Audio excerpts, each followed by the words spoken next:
Alma, I have prepared here my speech because if you ask me to talk about the chamber, I'm going to talk all night long. So, welcome to everybody to the Peruvian Chamber of Commerce. We have this for mixer, and first of all, I want to thank the Better Business Bureau to have these facilities. Also, I want to thank to Mr. Tony Paz from Farmers, because he sponsored the food, Peruvian food, so just wait a couple of minutes, we have a delicious food. And I want to also to thank you the interest for the Northern California Peruvian Chamber of Commerce. Whether we want to acknowledge or not, today we are in the global society, so in order for our businesses to reach a maximum potential, as business owners, we need to expand our horizons and look internationally to grow our business while supporting the local businesses in Northern California. For the past 6 years that I've been in NorCal, I have been establishing relationships with organizations, Chamber of Commerce in Peru, in Nevada, and Lima, Peru, and Cusco, Peru, and to begin the process of creating a platform for success in the international marketplace. We are looking for motivated professionals, businessmen, women like yourselves, to take the Northern California Peruvian Chamber of Commerce to the next level. We appreciate you joining us tonight to see what NorCal Peru has to offer for you and your business. Whether you are interested in joining the chamber or joining the board of directors, we have some openings, or just you come tonight to check those out, we appreciate your interest. For any questions, as a president, feel free to visit our website, or you can call me on my phone number. Now, being said that, obviously, I have to be very respectful because I know some people don't speak English. So I thought about you. Okay, so let me read very briefly also.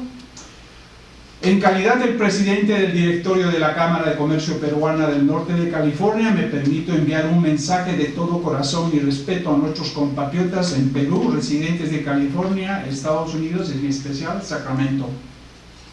Agradezco por la generosidad de confiarme la presidencia de esta querida institución por este periodo de los siguientes 3 años.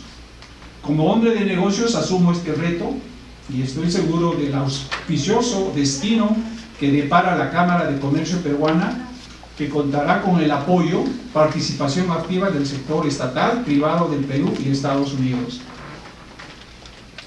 Grandes son los desafíos internacionales que tenemos frente a la sociedad en el país del Perú por la imagen de la corrupción en todos los niveles que es común en toda Latinoamérica.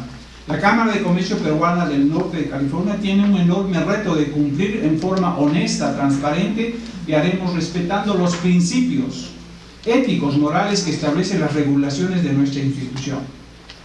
Por ello, una de las principales acciones de mi responsabilidad será enfatizar la actividad de sensibilizar, llegar, educar y aplicar la experiencia y educación en cada uno de los profesionales de nuestro directorio. El objetivo es estabilizar, fortalecer la continuidad de la Cámara de Comercio, impulsando la introducción de productos y servicios peruanos en el mercado de Estados Unidos de Norteamérica. Bueno, a este punto quiero llegar a mencionar que nuestra Cámara de Comercio está conformada, yo, el presidente, Iván González, tenemos a nuestro vicepresidente, el señor Masters, Raúl Bernal, que trabaja en Oracle, un auditor.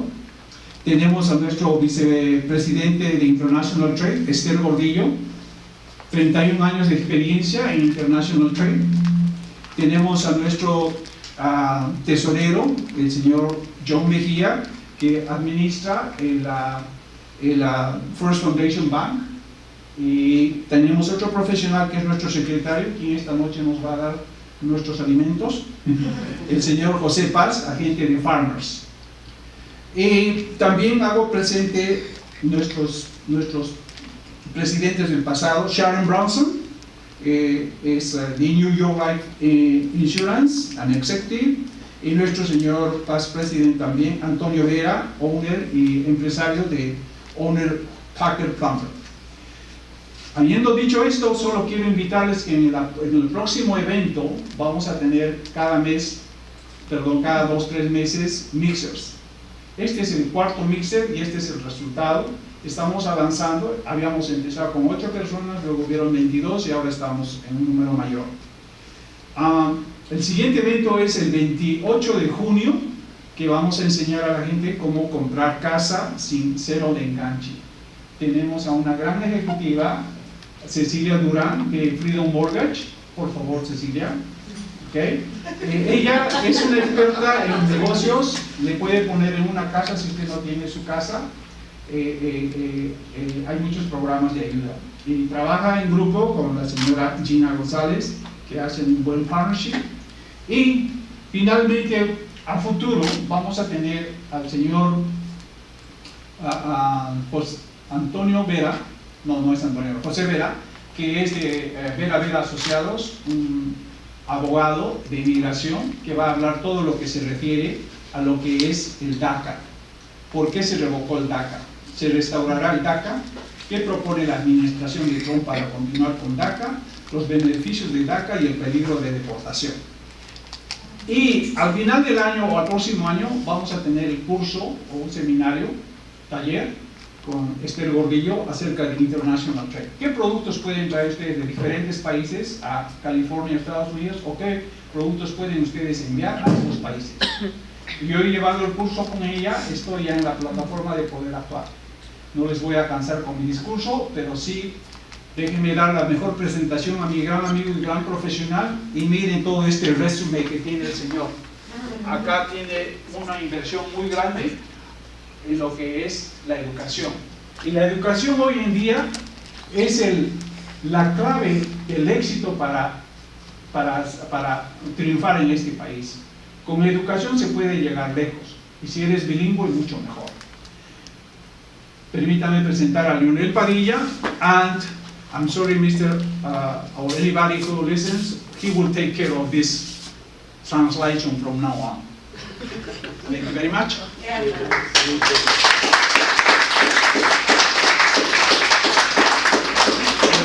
Welcome, and recently we had Memorial Day, remembering all the soldiers who died for this beautiful country.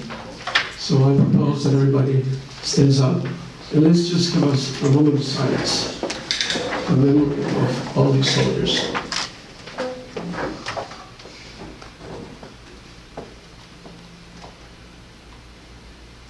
Thank you. Thank you very much. Appreciate that very much. And it's been said that we are now in a global community, so I'd like to recognize Pastor Doro Aninoyu, who is from Romania. He's a very good friend of mine, and he's also a very good client of mine. He's been my client for over 10 years. Having said that, we are now going to move forward in regard to this new tax law that came into effect in the year 2017. So what I'm going to do is I'm going to ask you to please look at that small piece of paper that has the breakdown of how this conversation will move. It is a very complex law, and it's somewhat difficult to do it in a very short period of time. So what I've done is I've sort of gotten a message via a visual for you. So I'm going to start with this right here.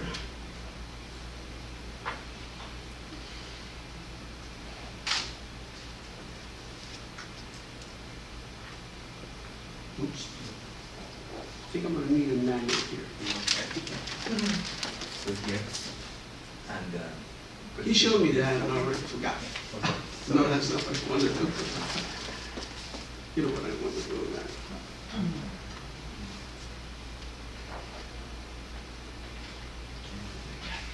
Thank you. All right, now if we thank God we have a millennial here. Anyway, I want you to look at this picture because it shows you a point in your lives that gives you somewhat of peace of mind. Now, how do we apply that to the issue of taxes? Well, just imagine you are on the seashore, and you're thinking, well, there's a beautiful ocean, and there's a boat that is about to come across that ocean, and there's going to be a lot of money in that boat, and I want to go ahead and get it. However, if those of you ever seen that movie Jaws, there's something somewhere in that water that may come up and take away everything that you work for, not to mention your life. I'm talking about a shark. So, are there any people that work for the Internal Revenue here? I just want to make sure. But the fact of the matter is that the Internal Revenue is by far the meanest collection agency that the United States has. So they do one thing very well, and that is to intimidate you. So in order to be prepared to handle their intimidation, you have to be aware of what is at your disposal to move forward and claim your rights. You do have rights in front of the Internal Revenue, by the way. So there's also all the things that you can do in the event you're not in agreement with this so-called audit. However, it usually takes time. So I'm going to leave that in your mind. You're going to see it at the end, because at the end I'm going to say something that is crucial in terms of what we're speaking about here. Okay? So I'm going to move to the next picture here, and you have in your hands a piece of paper that, by the way, my daughter Erica prepared for me today. And I would like her, where is Erica? She's worked very hard with me today. Well, she disappeared somewhere. And also I'd like to introduce my son, Emanuel, who's doing all the things that I don't know how to do. And of course, my wife Amelia, she's right over there. Amelia, te quieres levantar, por favor? She's put up with me quite a bit. Okay, so we're going to start by looking at the facts. The facts are as follows. Back in 1953, the Internal Revenue was created when the president of this nation was President Harry S. Truman. Keep in mind, I'm going to move pretty quick here. And why? I just want to give you a timeline and an appreciation of what we're dealing with in regard to the IRS. Now, we fast forward and we go look at 1986. Now, do you see this gentleman that is signing there? That's that wonderful president that we had, Ronald Reagan. He signed into law that tax law in 1986. So look what happens. We move forward 33 years before this whole thing was renovated, so to speak. So the tax code, as complex as it is, now we have other visionaries who want to amend the tax code, and they were successful. From what I understand, the committee that voted for this tax to be, approved as we know today, the votes were 14 to 12. So it was very close. Having said that, now I'm going to move to the application of those facts. And that's where the thing gets, as they said, nitty-gritty. Now, by the way, I enjoy looking at everybody looking at me. I really do. There's some wonderful people here, some very good-looking people. But I also would like you to participate with me. So, can anybody tell me what this picture is? What do you think it is? Antarctica. No. Another shot, please. There's a reason why I'm showing you this. Remember, whenever you talk about taxes, I think about the issue of death. Have you ever been to a seminar that tells you about what your coffin is going to look like? Now, I know pastor, has done a lot of funerals. I know that. So he understands that very well, more than I do. But what I'm trying to say is that I'm trying to give you a picture in your mind's eye that we're dealing with an issue here that some people think is boring, The millennials may not even think that it's going to happen to them. But the fact of the matter is that sooner or later we're going to encounter either one of them. So death and taxes are here to stay, my friends. Anybody else wants to give it a shot? So what that is? I'm going to give you a clue. You'll find this right at the end of the Mississippi River. 10 minutes.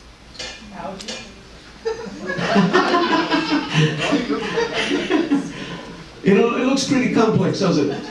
And I'm just trying to give you an idea of how complex this law is. Okay. You give up? Swamp the river. Swamp the line. Thank you, I appreciate that. Everybody's participating. That's really good. That's really good. This is the Mississippi Delta. See, it looks like, have you ever seen the foot of a duck? It kind of looks like that, doesn't it? Now, if you look at this delta, can everybody see it from over there? Those people all the way in the back? Can you see it? The main river of this is the Mississippi. And then you have tributaries on the side of the river. Canals and rivers and whatnot. And then at the end, you have the delta forming when it's dispensing all this debris into the ocean, and it forms a delta. Now, what does that have to do with taxes? Because when you think about the main form, which we all know, how many of you know what a 1040 form is? Would you raise your hand, please? Okay, well, 1040 form in this example is the main river. Now, why is that important? Because the 1040 form has its tributaries. It's got different things that are coming in that you have to report to the Internal Revenue. Remember, they're the collection agency for the Treasury. So there are all kinds of benefits for those people who are aware of how this river functions. Now, what has happened here at the end with this new tax law is that it has created the bottom, the delta. And I'm going to show you what I mean. There's a 1040. Before, it was pretty long. Now, just the first page has been cut in half. Now, there's a reason why it says tax, the word cuts. Tax cuts. That's the key word that everybody must remember. This particular law is emphasizing one thing, and that is to enhance the production of the United States economy. So everybody who participates in the enhancing of the United States economy is going to get all these benefits related to what I was talking about when I showed you the delta. So now, things have gotten not only cut in terms of numbers, for example, and I'm going to show you in a little bit what I mean, but I just want you to enjoy and keep that in mind, but also the paperwork has been cut, has been simplified. It's been simplified. And the literature shows that things have gotten, in a way, a lot easy to handle. But that is, part of whatever comes in the future, because this law is going to last for the next 10 years. And guess what? Then we go back to the way it was before. Isn't that crazy? This is not good. So, for us, and especially for the millennials, you need to set up a plan now. You need to be aware of the fact that every month of the year, from January all the way to December, you should get into a plan so that when the time comes, that shark is not going to get you. See, now it's beginning to make sense when I show you that picture. You want to be cool, calm, and collected. You don't want to be stressed out. See, I've seen a lot of people stressed out, believe me. And it's because of lack of understanding as to what's going on. So, moving right along, the second page of the 1040, remember the Mississippi rivers that we're looking at right here, now it's gotten shorter. See? So what happens next? Well, all these lines have tributaries, like I mentioned to you